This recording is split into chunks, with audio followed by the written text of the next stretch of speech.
Alors aujourd'hui, on va réaliser peut-être le plat préféré ou bien sûr certainement les plats que les Réunionnais classent dans les premiers de leurs favoris de la cuisine réunionnaise. Je vais parler bien sûr du caribichic, un produit qui était donc abondant autrefois, un peu moins aujourd'hui. Donc c'est un alvin d'un petit poisson qui vient de l'eau douce et qui vient, qui grandit en mer et qui pond en mer. Bien sûr, ça reste encore un des mystères de la nature parce qu'on n'a pas encore trouvé avec exactitude le cycle de vie de ponte, même après plusieurs recherches. Donc, en tous les cas, un produit aimé des Réunionnais, même s'il est très cher aujourd'hui, ça reste un produit de fête et les gens n'hésitent pas à faire des sacrifices pour pouvoir avoir leur caribichic. C'est vraiment le curry familial qu'on aime faire lorsqu'on reçoit des enfants qu'on n'a pas vus depuis très longtemps, qui reviennent de métropole ou autre, ou tout simplement un membre de la famille qu'on apprécie bien, le caribichic, bien sûr. Alors, il n'est pas seulement, le produit n'est pas seulement rare et cher, il est aussi assez délicat à préparer, déjà avant la cuisson.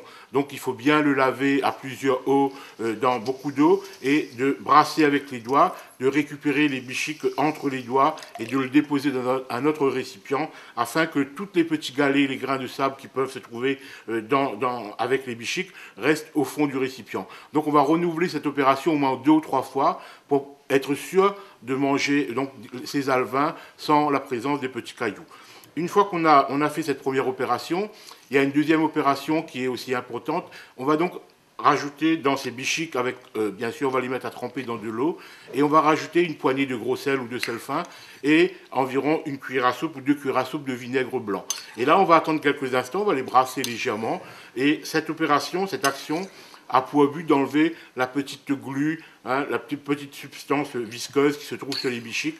Donc les bichiques, ensuite on va les rincer bien sûr et on va les égoutter.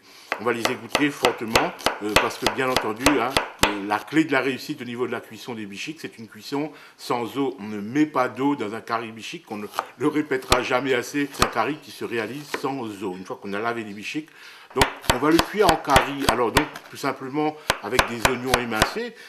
On va donc là on a environ 500 grammes de bichiques, donc on a pris deux oignons qu'on va émincer très très très finement.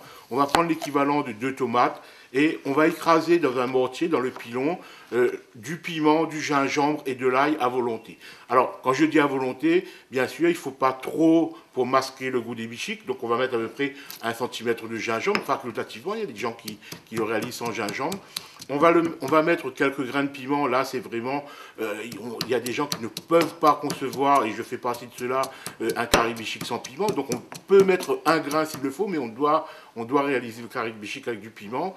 Il ne faut pas tomber dans le piège de dire quand on met du piment dans un plat, ça efface le goût du produit. Non, le piment est là pour rehausser aussi le goût. C'est un exhausteur de goût. Bien sûr, après, chacun le dose comme il le faut. Et une des habitudes locales, c'est de piler de l'ail, bien sûr, avec son mélange piment et gingembre, et de garder une grosse poignée qu'on mettra entière, en gousse entière dans le curry. Donc ça, c'est une habitude des gens de Petite-Île, bien sûr parce que c'est le pays de l'ail. On met des gousses d'ail entières dans le curry poisson et dans le curry bichic. Une fois que toute cette préparation est terminée, au niveau de la cuisson, bien sûr, dans une marmite qui est suffisamment large, parce que les alevins sont donc très fragiles, il ne faudra pas les remuer n'importe comment. Donc il faudra choisir une grande marmite, un grand récipient suffisamment large pour que les bichics ne soient pas trop entassés. Lorsque les oignons seront légèrement roussis, on va donc rajouter une petite brindille de thym, quelques petites fleurs de thym, et on va mettre notre mélange ail, piment, gingembre. On va laisser suer quelques instants et on va rajouter notre tomate. Alors on va mettre l'équivalent de 2 tomates. Il faut de la tomate bien mûre.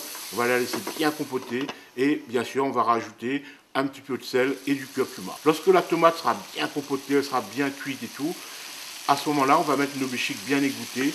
On va les remuer délicatement et ensuite on va poursuivre la cuisson avec un couvercle à feu doux et on va remuer le récipient, mais non pas retourner les alevins, les bichics avec une cuillère, mais en secouant la marmite de gauche à droite, de bas en haut, afin d'enrober les bichics de ce mélange de sauce curry environ une douzaine de minutes. à ce moment-là, on reconnaît que les bichiques sont cuits, le carré du pré, lorsque il n'y a plus d'humidité du tout, donc c'est un carré qui se mange sec, et même les anciens disaient, il faut que les bichiques commencent à croûter dans le fond de la marmite, c'est là que c'est le meilleur.